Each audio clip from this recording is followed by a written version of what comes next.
What's up? It's time for another unboxing video, my second unboxing video.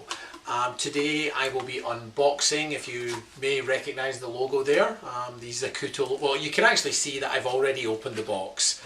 I've been waiting several weeks to have this since have it delivered since I ordered it. And seeing as it arrived in the mail today, I really couldn't wait around much longer. I had it delivered to where I work, so it was sitting on my desk, so I opened the box, but I'm going to reopen it for you now. The Zacuto Z Finder Pro 2.5 magnification. There's the box inside the box, and inside this box everything is a little jumbled around because I already opened it earlier today, but basically here is the thing in question. It is it's basically a viewfinder for your digital SLR camera. It's a fairly large and chunky piece of gear. It comes with hello, oh this eye, hello. It comes with, I don't know what you would call this. I should have figured out what all these things were called before making the video, right?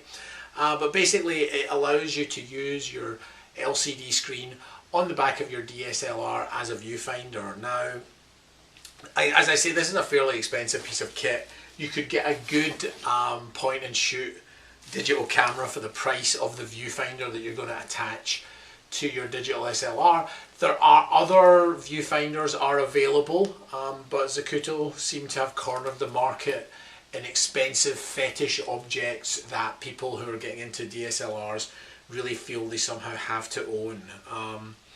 You get this in the box.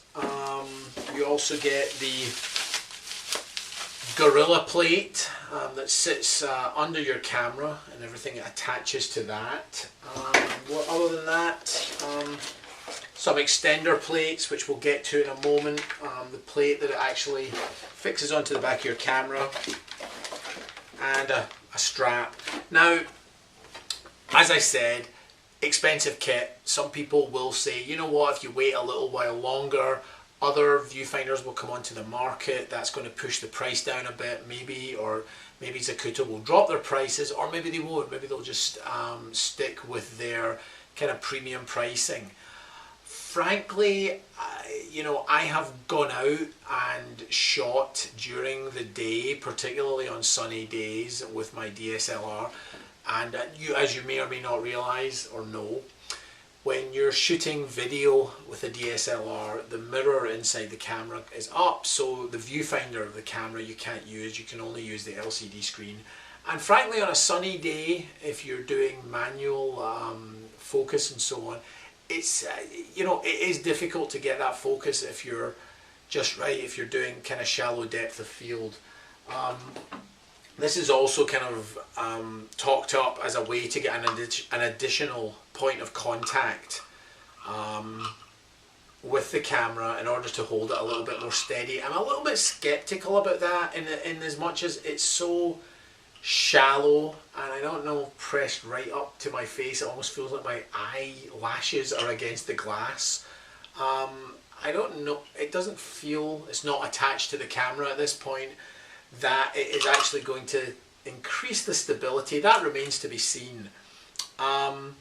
It does have this, this is rattly, I'll close this. The glass in it is apparently treated so that it's not going to fog up, which is one of the reasons that it was so long in coming. I believe it took them longer than they expected to coat all the lenses with defogging juice. Obviously, being Zacuto, in order to find out how best to, you know, stop the lenses from fogging, they probably flew some penguins from the North or South Pole to a rainforest somewhere and then gave them LASIK surgery to figure out exactly how the lenses in their eyes were kind of fogging over in humid temperatures. And when I say the North or South Pole, I can't remember which pole penguins come from, but I'm sure Zacuto sent Philip Bloom to both ends of the planet to film some interesting documentary while he was there, again jacking the price of this thing up.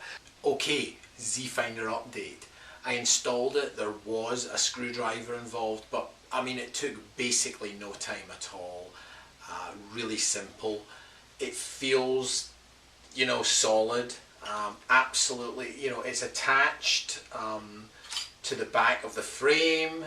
You've got this Gorilla Plate underneath the camera now. I mean, I can still see plenty of times when I would not want this attached, mostly if I was just taking photos, or I just had my cat, you know, it certainly creates a shape overall for the camera, which makes it even less something that you can slip into your bag, which is one of the things I love about the flip camera, is just the stick it in my pocket and take it anywhere. This is pretty much the opposite, and the more I add on to it, the more it's just converting what is a, you know, a still camera into more and more of a video camera with a viewfinder.